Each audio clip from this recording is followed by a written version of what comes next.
نبی علیہ السلام کا فرمان ہے کہ جس نے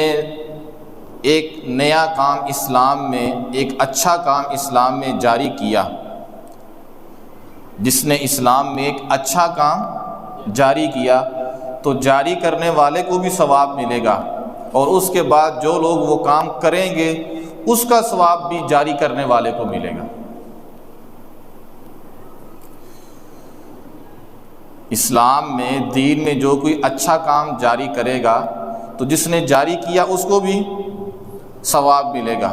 اور اس جاری کردہ کام کے اوپر بعد میں جو لوگ اس کام کے اوپر عمل کریں گے تو ان کو بھی ثواب ملے گا، لیکن جس نے اس کام کو جاری کیا تھا اس کو بھی ثواب ملے گا۔ اور جس نے برا طریقہ ایجاد کیا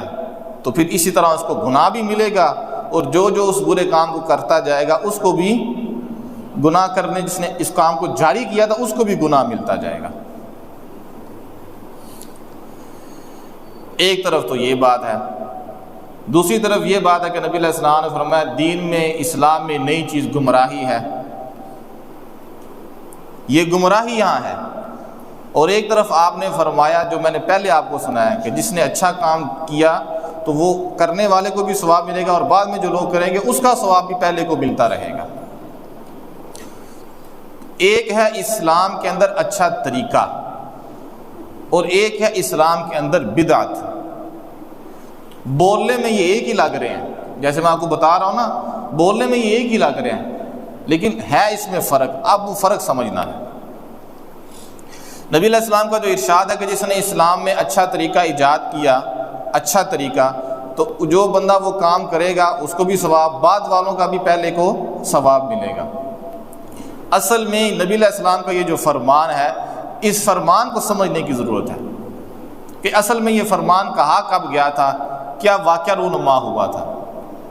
وہ اگر آپ ساری بات سن لیں گے، وہ واقعہ آپ کے ذہن میں بیٹھ جائے گا تو پھر آپ کے سامنے ساری بات کھل جائے گی۔ نبی صلی اللہ علیہ وسلم ایک دفعہ نماز پڑھا کے فارغ ہوئے، آپ نے جو مقتدیوں کی طرف، اپنے جو ماننے والے تھے ان کی طرف چہرہ مبارک کیا تو آپ نے دیکھا کہ کچھ لوگ آئے ہیں، دیہاتوں سے آئے ہیں، ارد گرد کے علاقوں سے آئے ہیں، ان بیچاروں کے پاؤں میں جوتا بھی نہیں ہے، کپڑے بھی پورے نہیں ہیں، غربت نظر آ رہی ہے، چہرے سے غربت نظر آ رہی ہے، کپڑوں سے محسوس ہو رہا ہے کہ کوئی بڑے ہی غریب ہیں۔ مضر قبیلے کے وہ لوگ تھے، نبی علیہ السلام نے ان کو دیکھا، تھے وہ مسلمان۔ تو اب ظاہر ہے ایک تو انسانیت کے ناطے ایک تکلیف ہے کہ غریب ہیں، پھر اوپر سے ہیں بھی کیا، وہ مسلمان ہیں۔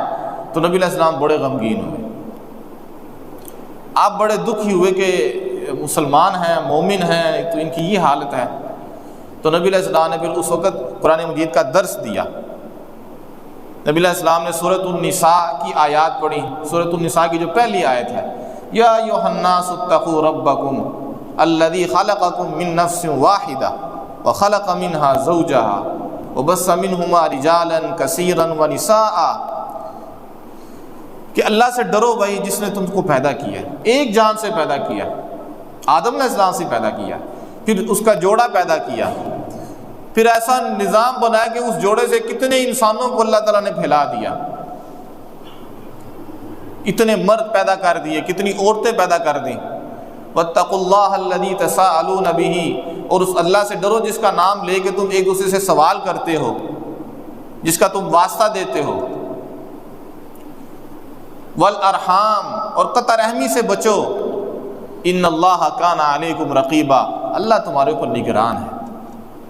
یہ سورۃ النساء کی پہلی آیت نبی علیہ السلام نے پڑھی۔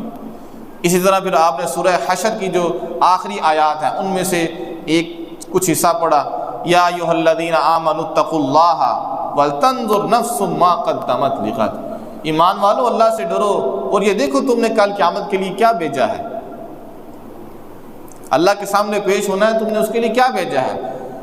اللہ کو تو تمہارے اعمال کی پوری پوری خبر ہے۔ یہ آپ نے درس دیا، اور مقصد کیا تھا کہ وہ جو غریب لوگ آئے ہوئے ہیں ان کی مدد کی جائے، ان کے جو ضروریات ہیں ان کو کپڑے دیے جائیں، ان کو کھانے کی چیزیں دی جائیں۔ چنانچہ پھر ایسے ہی ہوا کہ ایک مدینہ کے جو انصار مدینہ تھے ان میں سے ایک بندہ کھڑا ہوا، گھر گیا، کوئی بڑی ساری نا ایک تھیلی درموں کی، سامان کی وہ لے کے، اسے اٹھائی بھی نہیں جا رہی تھی، وہ لے کے آیا مسجد نبوی کے اندر، اس نے لا کے رکھ دی۔ یوں لگتا کہ اس کے پاس جتنا تھا وہ سارا ہی لے آیا،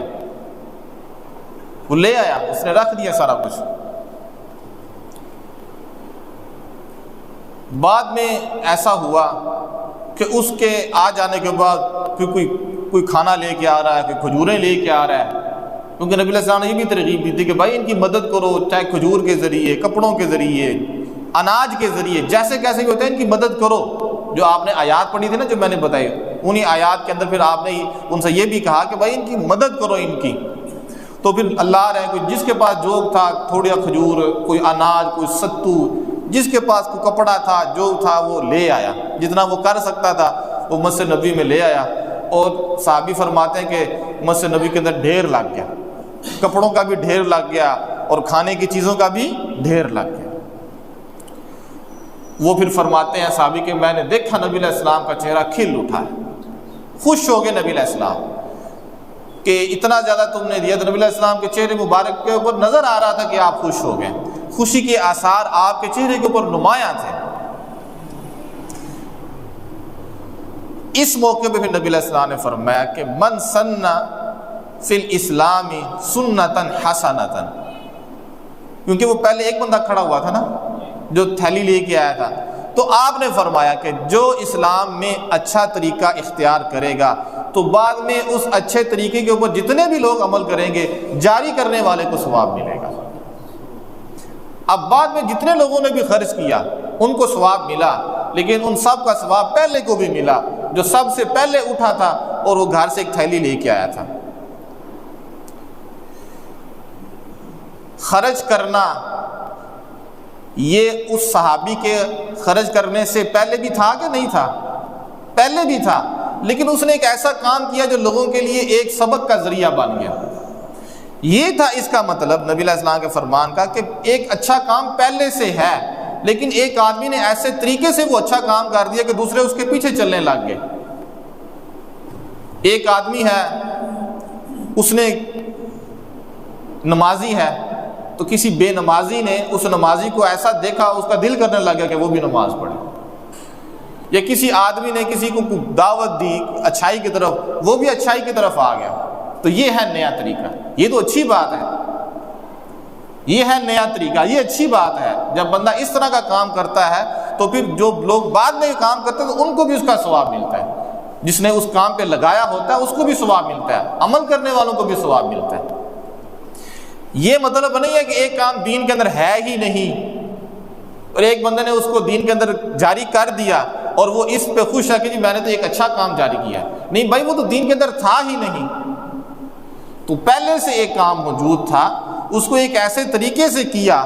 کہ وہ بعد والوں کے لیے وہ سامان بن گیا کہ بعد والوں نے اس سے نصیحت حاصل کی۔ محلے کے اندر کسی نے دو لوگ غریبوں کے اوپر خرچ کیا، اس کو دیکھ کے باقی لوگوں نے بھی خرچ کرنا شروع کر دیا، تو پہلے بندے کو ثواب ملے گا۔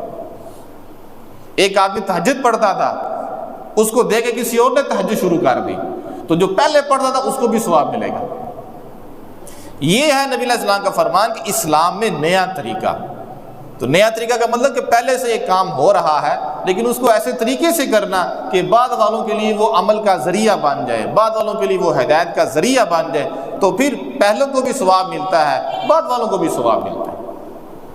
اور اسی طرح اگر کسی نے دین میں برا طریقہ ایجاد کیا، ایک شرابی تھا دوسرے کو بھی شرابی بنا دیا، خود چرسی تھا دوسرے کو بھی چرسی بنا دیا، خود راہ راست سے ہٹا ہوا تھا دوسرے کو بھی راہ راست سے ہٹا دیا، جسے کہتے ہیں نا خود تو ڈوبے تھے صنم تمہیں بھی لے ڈوبے ہیں، اپنا تو بیڑا غرق ہوا ہی تھا دوسرے کو بھی بیڑا غرق کر دیا۔ تو یہ ہے وہ بندہ جس کو اس کے گناہ کا بھی عذاب ہوگا، گناہ کا، اور اس کے طریقے پر جو لوگ چلتے جائیں گے ان سب کا وبال بھی اس کے اوپر پڑے گا۔ تو یہ ہوتا ہے اچھا طریقہ اور برا طریقہ، کہ پہلے سے ایک کام ہے اس کو اچھے طریقے سے کرنا ہے تو پھر آپ اس کو اچھائی کا آپ سلسلہ چل پڑتا ہے، برا طریقہ ہے تو پھر آپ برائی کا نظام پھر چل پڑتا ہے۔ البتہ دین میں نیا کام وہ تو ہو ہی نہیں سکتا، دین تو مکمل ہو چکا ہے، ایک کام دین کے اندر ہے ہی نہیں، اس کو شامل نہیں کیا جا سکتا۔ زور کی آپ 4 رکھتے ہیں، اب 6 تو نہیں بنائی جا سکتی، چاہے آپ جتنے مرضی ہم فضائل سنائیں کہ 4 کے بعد 2 پڑھ لیں تو وہ بھی اسی طرح ہی ہے، اس میں بھی تو سورۃ فاتحہ پڑھنی ہے، یہ جو کچھ آپ مرضی بتاتے رہیں وہ نہیں ہو سکتا۔ وہ ہے اسلام کے اندر بدعت، وہ اچھا طریقہ نہیں ہے، وہ کیا ہے؟ بدعت ہے۔ اور ایک کام پہلے سے موجود ہے، اس کو اچھے طریقے سے کرنا۔ اسلام میں اچھا طریقہ اور ایک ہے اسلام میں بدعت۔ تو اچھا طریقہ ٹھیک ہے، جیسے میں نے بتایا کہ کسی نے اچھا کام کیا، کسی نے دیکھ کے اس کو بھی شروع کر دیا۔ بدعت کا مطلب کہ ایک کام ہے ہی نہیں، ایک کام ہے ہی نہیں، اس کو شروع کر دیا، تو پھر یہ بدعت ہوگا، چاہے یہ اچھا ہے یا اچھا نہیں ہے۔ جو کام ہے ہی نہیں اس کو دین کے اندر شامل کرنا، یہ ہو جائے گا بدعت۔ ایک کام پہلے سے موجود ہے، اس کو کسی اچھے طریقے سے کرنا کہ وہ دوسروں کے لیے ہدایت کا ذریعہ بنے، یہ اچھا طریقہ ہے، یہ بدعت نہیں ہے۔ اب اس صحابی نے سب سے پہلے خرچ کیا، باقیوں کے لیے وہ ذریعہ بن گیا خرچ کرنے کا، تو نبی علیہ السلام نے فرمایا جس نے پہلے خرچ کیا، باقی والے جتنے لوگوں نے خرچ کیا سب کا ثواب وہ لے گئے، باقیوں کو بھی ثواب ملے گا، اس کو بھی ثواب ملے گا۔ تو یہ بڑی بنیادی بات تھی جس کی وضاحت میں آپ کے سامنے کرنا چاہتا تھا کہ اچھا طریقہ جو ہوتا ہے وہ بالکل ٹھیک ہے، اس کا ثواب ملتا ہے، اضافہ ہوتا ہے، لیکن جو بدعت ہوتی ہے وہ تو بدعت ہوتی ہے چاہے وہ اچھی ہی کیوں نہ ہو۔ یہ جو واقعہ میں نے آپ کو سنایا ہے، اس سے آپ کو کچھ باتیں سمجھ لینی چاہیے جو ظاہر سمجھ آ بھی رہی ہیں۔ ایک بات اس سے یہ سمجھ آ رہی ہے کہ کوئی مسئلہ ہو نا، مسئلہ جیسے یہ ایک غربت ایک مسئلہ، جیسے میں نے واقعہ سنایا، آج بھی مسئلہ ہے، اس کو علاقائی سطح پر حل کرنے کی کوشش کرنی چاہیے کہ ہمارے اس علاقے میں غریب لوگ ہیں، پریشان ہیں، امیر کیا کر رہے ہیں، وہ کدھر ہیں، ان کا مال کہاں جا رہا ہے، ایک آدمی پریشان کیوں ہے اس علاقے کے اندر جبکہ اس علاقے میں امیر لوگ موجود ہیں، مالدار لوگ موجود ہیں۔ ٹھیک ہے غربت بھی آتی ہے، لیکن اتنی غربت کے بندے کے پاس پہننے کے لیے بندے کے لیے پریشانی بن جائے، بندے کی جو بنیادی ضروریات ہیں اس کے لیے بندے کے لیے کمی بن جائے، تو پھر جو علاقے کے جو صاحب حیثیت لوگ ہیں وہ کہاں ہیں، وہ کیا کر رہے ہیں، کتنا مال انہوں نے اکٹھا کرنا ہے جو انہوں نے ساتھ لے کر جانا ہے مرنے کے بعد۔ تو اس لیے یہ تو ہمارے سامنے ایک نمونہ آ گیا نا غربت کا، کوئی اور مسئلہ بھی ہے اس کو علاقائی سطح پر حل کرنے کی کوشش کرنی چاہیے۔ ہم اگر یہاں کے جو صاحب حیثیت لوگ ہیں وہ اگر مل جائیں کہ ہم نے اپنے اس علاقے کے لوگوں کا مکمل خیال رکھنا ہے کہ کوئی بندہ پریشان نہ ہو، اس کی جو بنیادی ضروریات ہیں، کھانا پینا ہے یا اس کے علاوہ جو بنیادی ضروریات ہیں وہ پوری کی جائیں گی۔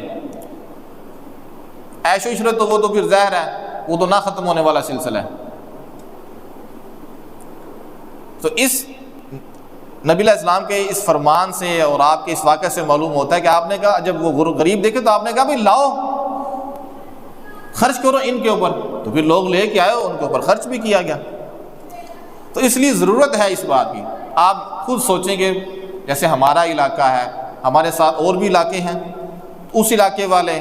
پھر اس کے ساتھ ایک اور علاقہ ہے تو اس علاقے والے، تو جس طرح ہر علاقے میں غریب ہیں اور ہر علاقے میں امیر بھی ہیں،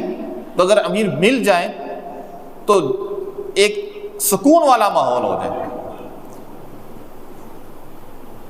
آسانی والا ماحول ہو جائے۔ لیکن چونکہ ہمیں بس فکر ہے کہ ہم بس اکٹھا کر لیں، بس ہم اکٹھا کر لیں، ہم بنا لیں، ہم کھا لیں، بس ہم پی لیں، مرتا ہے تو مرنے دیں۔ جب یہ انسان کے اندر ایک جذبہ آ جاتا ہے، یہ انسان کی کیفیت بن جاتی ہے، تو پھر یہ انسان اچھائی کے راستے پہ چلنے والا نہیں ہے، یہ ایک غلط راستے کے اوپر چل پڑا ہے، اس نے ایک غلط بنیاد رکھ دی ہے۔ آپ جتنی بھی عمارت بنائے گا وہ غلط ہی بنے گی۔ تو اس سے یہ بات معلوم ہوئی کہ علاقائی سطح کے اوپر اپنے مسائل کو حل کرنا چاہیے۔ اور دوسری بات جو اس حدیث سے نبی علیہ السلام کے فرمان سے معلوم ہو رہی ہے وہ یہ کہ نبی علیہ السلام نے ان کے مسئلے کو مسجد کے اندر حل کیا، مسجد کے اندر۔ مسجد میں لوگوں کی غربت ڈسکس ہوئی ہے کہ یہ غریب ہیں، ان کے پاس کھانے کے لیے نہیں ہے، ہم نے تو صرف مسجد بنایا نماز پڑھنے کے لیے یا زیادہ تر گپے لگانے کے لیے۔ تو بہرحال بات یہ بتا رہا تھا کہ یہ جو مسجد ہے یہ مسئلوں کے حل کرنے کی جگہ ہے، یہ مسئلوں کے حل کرنے کی جگہ، یہ مسئلے پیدا کرنے کی جگہ نہیں ہے، یہ مسئلے حل کرنے کی جگہ ہے۔ یہ صرف نمازیں پڑھنے کے لیے نہیں ہے، جو مسائل ہیں، جو لڑائیاں ہیں، جو جھگڑے ہیں وہ مسجد میں حل ہوتے تھے۔ ہمارے دین میں مسجد کا ایک مقام ہے، بڑا مقام ہے مسجد کا۔ قرآن مجید میں اللہ کا ارشاد ہے انما یعمر مساجد اللہ من آمن باللہ والیوم الآخر واقام الصلاۃ وآت الزکاۃ ولم یخش الا اللہ، کہ مسجدیں تو وہ لوگ آباد کرتے ہیں جو اللہ پر ایمان رکھتے ہیں، جو آخرت پہ ایمان رکھتے ہیں، جو نماز قائم کرتے ہیں، جو زکوٰۃ ادا کرتے ہیں اور اللہ کے علاوہ کسی سے نہیں ڈرتے۔ ان کے بارے میں امید کی جا سکتی ہے کہ یہ ہدایت یافتہ ہے۔ تو مسجد کا بڑا مقام ہے۔